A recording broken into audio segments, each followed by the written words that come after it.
and analyze Nepal's position. This is the research gap that my research attempts to do. And in methodology, it is a qualitative research design and a post-positivist paradigm and analytical and interpretive method. And my data are the secondary data, and data sources are the newspapers, journals, not the primary data. Journals, books, reports, and other sources. And theoretical backup is climate justice theory.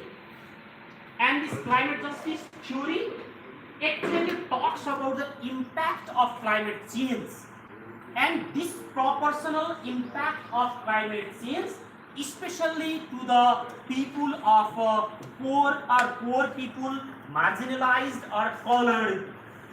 Previously, there was the concept that environmental impact of climate change is proportionate. We all are victims. That was the slogan. But later on, climate justice focused to the idea that the impact of climate change is disproportionate.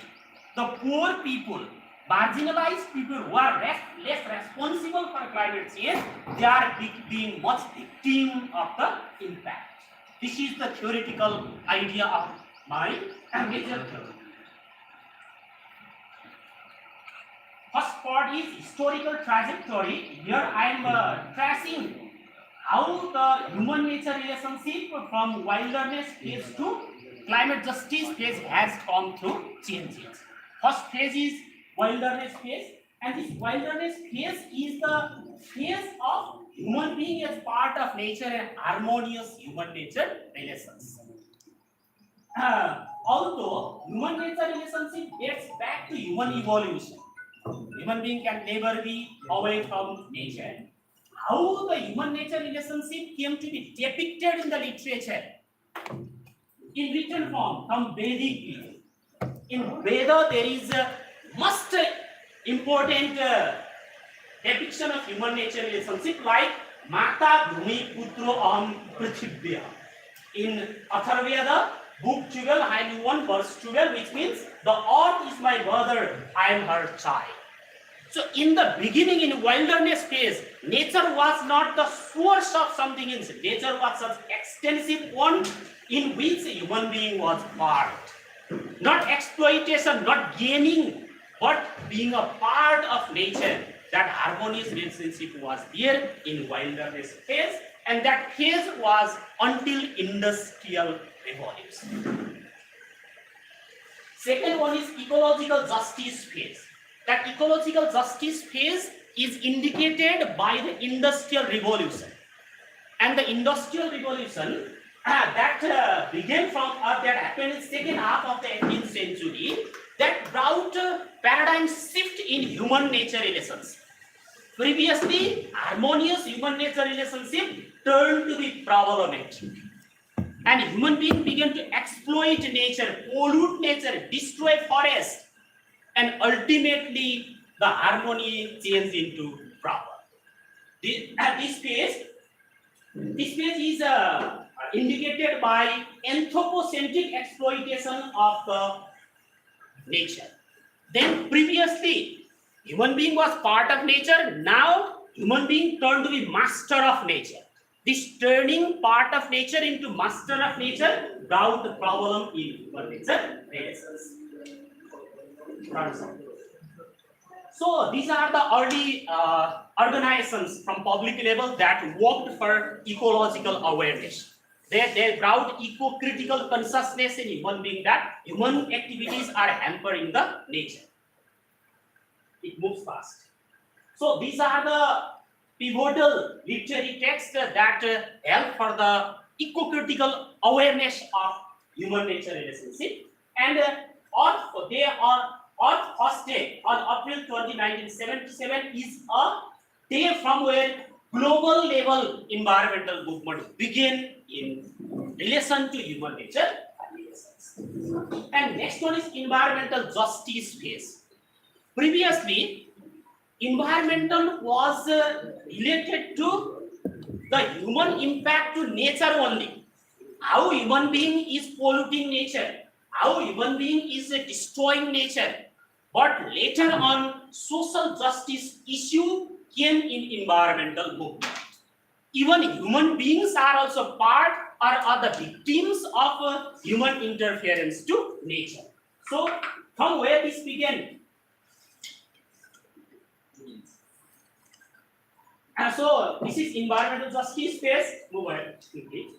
And my focus point is climate justice phase and focus. This climate justice phase especially focuses how climate change is disproportionately affecting to human being and nature. So these are the conferences which paved way for the climate justice movement. Time is very short, so I will not explain. Basically, two conferences, Kyoto Protocols and that 1997 and Paris Agreement, they have vital role for paving path in the environmental justice movement.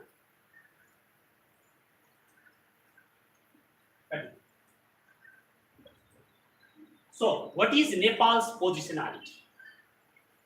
So, Nepal's positionality is the nation that is contributing least for the climate change, but suffering much from the impact of climate change.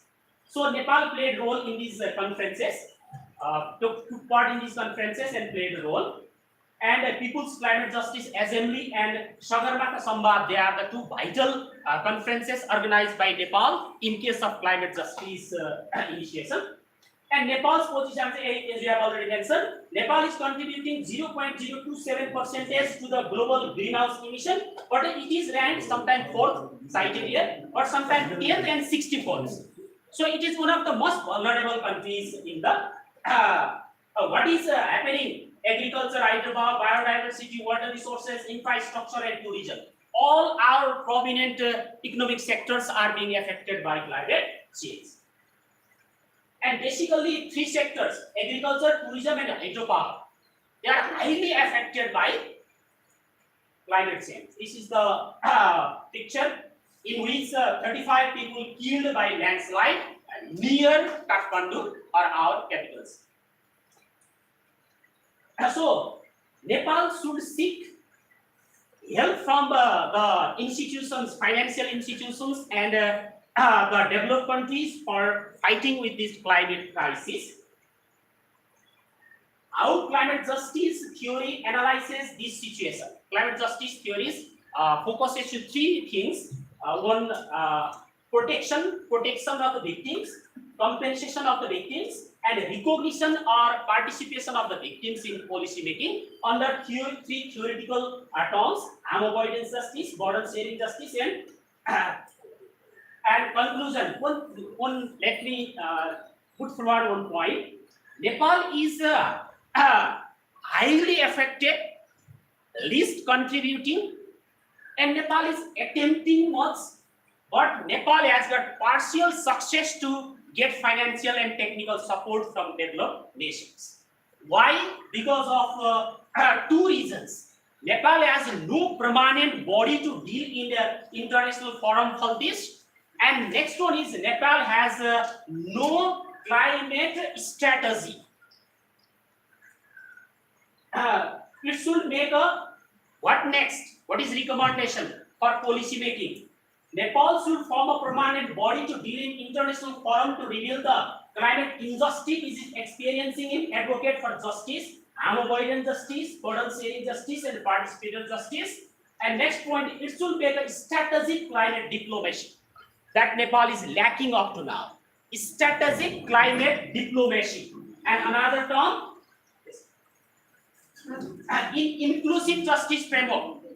Inclusive justice framework means first Nepal should include the victim in local level policy making, national level policy making, and Nepal self should advocate for its representative in international policy making forum. And with academic input, we are lacking academic input in our presentation in the international forum, and gather support from multiple sectors and change this threat to opportunity of sustainable development in Nepal. Thank you.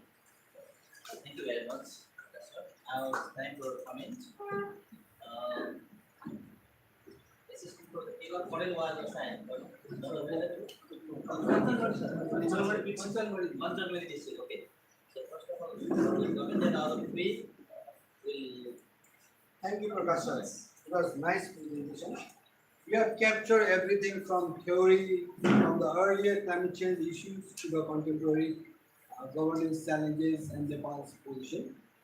In particular, we all know हामीलाई climate चेन्जको बारेमा हामीलाई सबैलाई थाहा छ हामी कुन लेभलमा पुगिसकेको छौँ क्लाइमेट चेन्जले गर्दा भन्ने पनि हामीलाई अहिले क्लियरली भिजिबल भइसकेको छ रियालिटीमा भइसकेको छ अब यसमा सरले भन्दा जस्तो यसलाई कसको इस्यु त यो गभर्मेन्टका मात्र हो कि हाम्रो हो कि त्यो पनि बिस्तारै डेलिमिनेट गर्नुपर्ने जरुरी हो कसको च्यालेन्ज कसले गर्ने त यो सबै चिज गभर्मेन्टले पनि सक्दैन सरले एउटा इन्ट्रेस्टिङ के भन्नुभयो भन्दाखेरि लास्टमा आएर क्लाइमेट डिप्लोमेसीको लागि अबको दिनमा चाहिँ एउटा फर्मल स्ट्रक्चर चाहिन्छ अहिले हेर्दाखेरि क्लाइमेट नेगोसिएसन गर्न गभर्मेन्टको तर्फबाट कन्सल्टेन्ट छ हाम्रो जस्तो देशको लागि योभन्दा ठुलो सर्ट कमिङ्स र विकनेस के पनि होइन गभर्मेन्टको बडीमा त्यो बाहिर गएर नेगोसिएट गर्ने क्यापेसिटी पनि छैन उहाँहरू के भन्नुहुन्छ तपाईहरु गर्ने हो बाहिर कन्सल्टेन्ट रेगुलरली हुन्छ हामी भने मुभ भइरहन्छौँ एउटा डिपार्टमेन्ट हो अर्को डिपार्टमेन्टमा जगन हुन्छौँ हामीसँग त्यो क्यापेसिटी हामी डेभलप गरेर रिटेन गर्न सक्दैनौँ भनिन्छ त्यो हाम्रो लागि चाहिँ धेरै नराम्रो सरले चाहिँ सुरुमा पेपरबाट चाहिँ नि नेपालको पोजिसनालिटी ग्लोबल डिस्कोर्स साथसाथै मेथोडोलोजीमा चाहिँ नि पहिला नेपाल कसरी यो डिस्कोर्स सुरु भयो भनेर सुरु गर्ने त त्यो साह्रै रमाइलो थियो कसरी आएको यो होल यो तीनटा फेजको कुरा गर्नुभयो wellbeing phase ecological justice phase र इन्भाइरोमेन्टल फेज अब हामीसँग क्लाइमेट चेन्जलाई आउँदैछ भन्ने जमाना छैन त्यही भएर सरले जुन भन्नुभयो क्लाइमेट जस्टिस फेज भनेको इट्स अ रियालिटी र यो फेजमा पहिलेदेखि भन्दा क्योटो प्रोटोकलदेखि अहिले आएर हामी चाहिँ नि यो पेरिस एग्रिमेन्टको कुरा गर्दैछौँ अहिले एनडिसी 3 को कुरा गर्दैछौँ त्यो सबैमा हामीले गरेको हामीले चाहिँ नि कमिटमेन्ट गरेको हामी पुरा गर्न सक्दैनौँ त्यो अर्कोलाई हामीलाई ठुलो च्यालेन्ज हुन्छ अझ ठुलो चाहिँ हामी भन्न त भनेको छौँ हामी 45 सम्म चाहिँ नेट जिरो जान्छौँ भन्ने छौँ तर हामी त्यहाँ पुग्छु कि पुग्दैन त्यो पनि अनप्याक गर्नुपर्ने छ सरको ओभरअल प्रेजेन्टेसन वाज एक्सिलेन्ट सरलाई मेरो तर्फबाट कुनै पनि कमेन्ट पनि छैन यो चाहिँ excellent Thank you, sir. Now, 1, 2,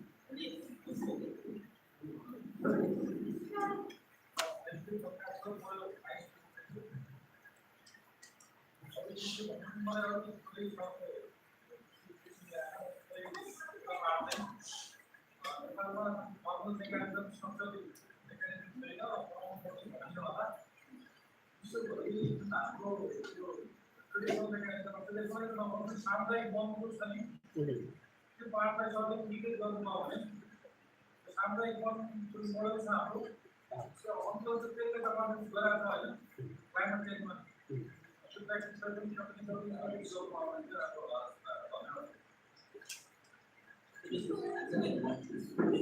social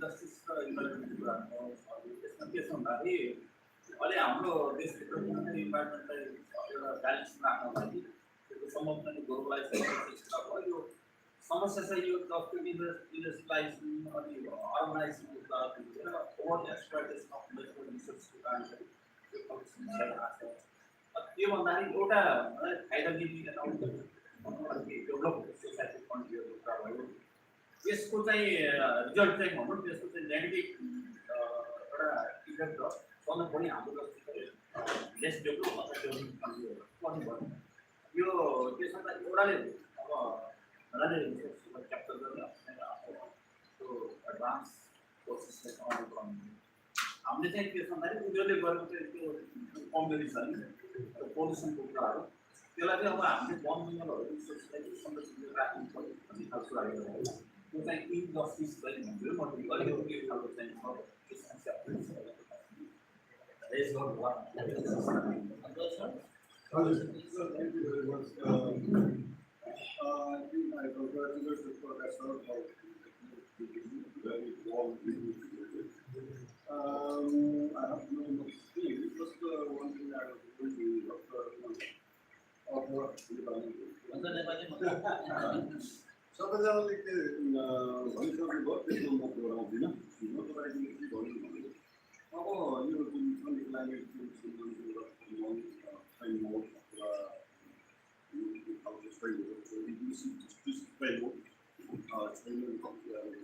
हाम्रो देशलाई किसिमले अप्नाएको जस्तो लाग्छ मलाई तर यहाँले के कुरालाई अलिक इन्डिकेट गर्न खोज्नु भएको छ त्यसमा है त्यो एउटा स्ट्राटेजीको कुरा डिप्लोमेसीको कुरा छैन तर पनि नहुँदै पनि kind of diplomacy exist there हामीलाई चाहिँ नि होइन रेड मार्फत अरू केही कार्यक्रम मार्फत देयर इज अ लबिङ होइन लबिङ भइरहेको छ किनभने don't give us money free हामीलाई चाहिँ हामीले चाहिँ गरिरहेको छौँ हाम्रो धेरै फरेस्ट छ होइन फरेस्टमा गरिरहेको छ हामी have a very good, strong evidence that we have supported for this so much mechanism they have to prevent giving us. This man, all of the case was to buy to sort of can buy society, please, thank you. First, thank you, Biplab sir, for adding the ideas of community forest. Yo community forest को कुरा यो climate change सँग र climate justice सँग धेरै जोडिन्छ। यो मेरो यहाँ include नभएको केही कुरा त्यसलाई राख्न सकियो भने अझ राम्रो होला। I will try my best to include the ideas. अर्को हाम्रो विश्व सरले भनेको सरले जे कुरा उठाउनु भयो त्यही नै climate justice theory हो। क्लाइमेट जस्टिस थ्योरीले के भन्छ भने उनीहरूले गरिदिएको त्यसलाई अझ अर्को शब्दमा भन्दा the LDCs list developed countries are suffering for the crime not committed by them उनीहरूले नगरेको अपराधका लागि उनीहरू के छन् त भन्दाखेरि दण्डित भएका छन् भन्ने नै त्यो हुनुहुन्न त्यो दुईटा कुराबाट आउनुपर्छ भन्ने चाहिँ एउटा यो जस्टिस थ्योरीको फर्स्ट चाहिँ क्लाइमेट चेन्ज नै रोक्नुपर्छ इमिसन नै कन्ट्रोल गर्नुपर्छ अर्को दोस्रो चाहिँ कम्पेन्सेसन चाहिँ हुनुपर्छ भनेर क्लाइमेट फन्ड र लस एन्ड ड्यामेज फन्डका लागि चाहिँ जुन एडभोकेसी गर्ने थ्योरी अथवा चाहिँ मुभमेन्ट चाहिँ क्लाइमेट जस्टिस सरले भनेको कुरा जे हो त्यो क्लाइमेट जस्टिस थ्योरीले चाहिँ क्याचअप गर्छ र सरले भनेकोमा यो मैले डाटा पनि दिएको थिएँ हामी अलि धेरै टाइम हुनाले केही पनि प्रेजेन्ट गर्न अझ तल जस्तो हामी कति पाएका छौँ र कति हाम्रो लस भएको छ भन्ने थोरै मैले राखेको छु अझ तल अझ तल है हाम्रो नेपालको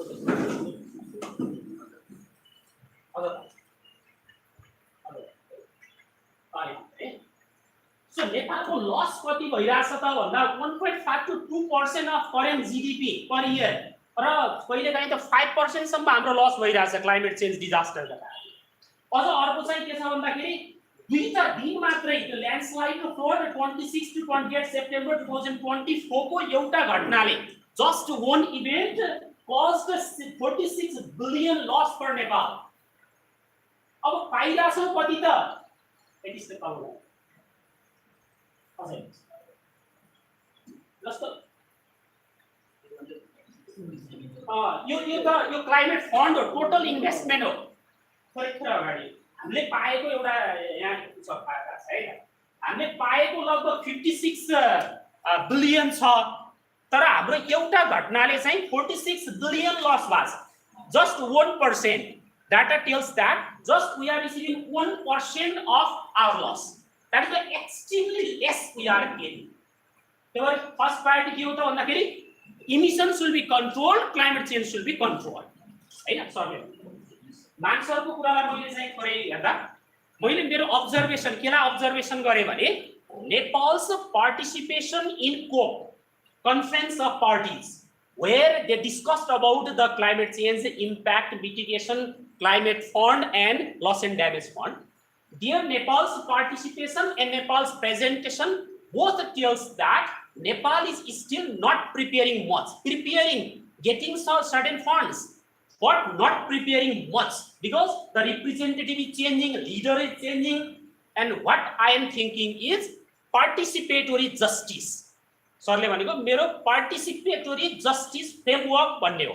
यो क्लाइमेट जस्टिस थियोरीले अगाडि सारेको। त्यसमा के भन्छ भने हामीले पहिला लोकल लेभलबाट पनि हामी के गर्छौँ भने हामी ठुल्ठुला मान्छे मिल्छौँ, पोलिसी बनाइन्छौँ, एउटा चाहिँ फन्ड लिन्छौँ क्या। अस्ति भर्खर एउटा फन्ड आएको छ के भने नेपालका उद्योगहरूले बाहिर फ्याँक्ने चाहिँ प्रदूषणलाई कन्ट्रोल गर्न हामीले ऋण ल्याछौँ। जब नेपालले 0.027% मात्र कन्ट्रिब्युट गर्छ होला किन त्यस्तो लिने छैन, स्ट्राटेजी छैन हाम्रो।